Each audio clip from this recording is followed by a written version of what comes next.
Margaret sat quietly on the patio bench, sipping iced tea, while her son's 5 children tore across the backyard screaming and chasing each other. It was supposed to be a simple family barbecue at her son Daniel's house. But by the end of the afternoon, her entire life would change. Her daughter-in-law, Vanessa, suddenly tapped a spoon against her glass to get everyone's attention.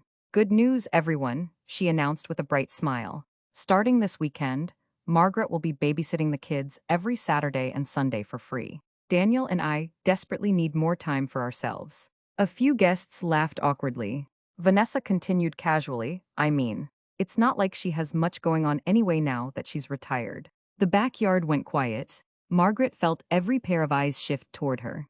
Daniel stood beside his wife with his arms crossed, nodding along like this was completely reasonable. Then he leaned closer to his mother and quietly added, loud enough for nearby guests to hear, "And if you refuse, don't expect us to be there for you when you're older." Margaret looked at her son for a long moment. No anger, no tears.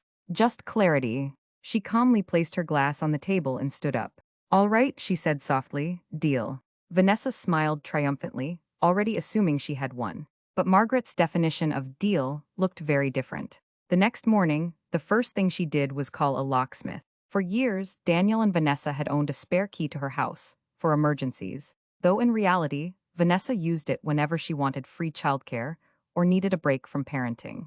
By noon, the locks had been completely replaced. Margaret dropped the old key into the trash without hesitation. Then she walked into her kitchen and emptied the pantry shelves she used to keep stocked with expensive snacks, candy, and juice boxes for the grandchildren. She donated everything. For years, she had quietly spent her retirement savings, helping Daniel's family survive while sacrificing her own comfort.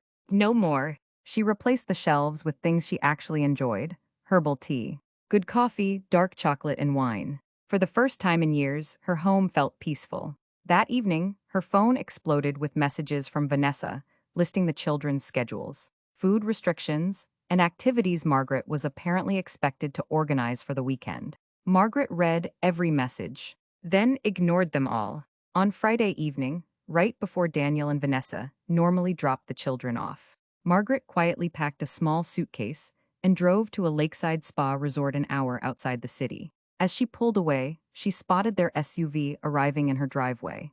A few minutes later, the phone calls started. Vanessa called repeatedly. Then Daniel. Margaret let the phone ring. Finally, she sent one message into the family group chat. "Out of town for the weekend. Enjoy your evening." The reply came instantly. "What do you mean out of town? We're standing outside your house. Your key doesn't work." Margaret smiled gently, turned her phone off completely, and continued driving. For the first time in decades, she felt free. The next morning, she turned her phone back on and found dozens of furious messages waiting for her. Vanessa accused her of ruining their weekend. Daniel complained they had concert tickets and deserved a break. Not one message asked how Margaret was doing. Not one. Sitting peacefully on the hotel balcony, Margaret opened her banking app. There was one more thing she needed to fix. The large SUV Daniel and Vanessa drove every day was technically hers. Years earlier, they hadn't qualified for financing, so Margaret had signed the lease herself and had been quietly making the $700 monthly payments ever since. Vanessa had promised they would repay her. They never did. Margaret calmly deleted the automatic payment. Then she emailed Daniel.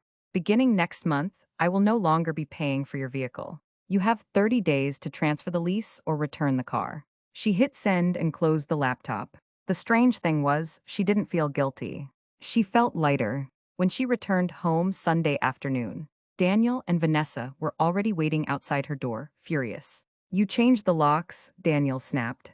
"And now you're taking the car too. Have you completely lost your mind?" Margaret remained calm. "No," she replied, "I've finally found it." Vanessa stepped forward angrily. "You embarrassed us in front of everyone." Margaret looked directly at her. "No, Vanessa, you embarrassed me. You announced ownership over my time like I was your employee." "You're being selfish," Daniel muttered. Margaret gave a small shrug. "After years of being used, I'm perfectly comfortable being called selfish." Then she closed the door. And for the first time in years, she felt completely at peace. Over the next few months, life slowly changed. Daniel and Vanessa struggled financially, after losing the SUV. Daniel picked up extra shifts at work. Vanessa finally started budgeting properly instead of depending on Margaret to rescue them. At first, they tried guilt, then anger, then emotional blackmail. One afternoon, Daniel even threatened, "If you don't help us, you'll never see your grandchildren again." Margaret simply replied, "If access to my grandchildren depends on me being your unpaid servant, then that isn't love, that's manipulation." Daniel had no response. Months passed.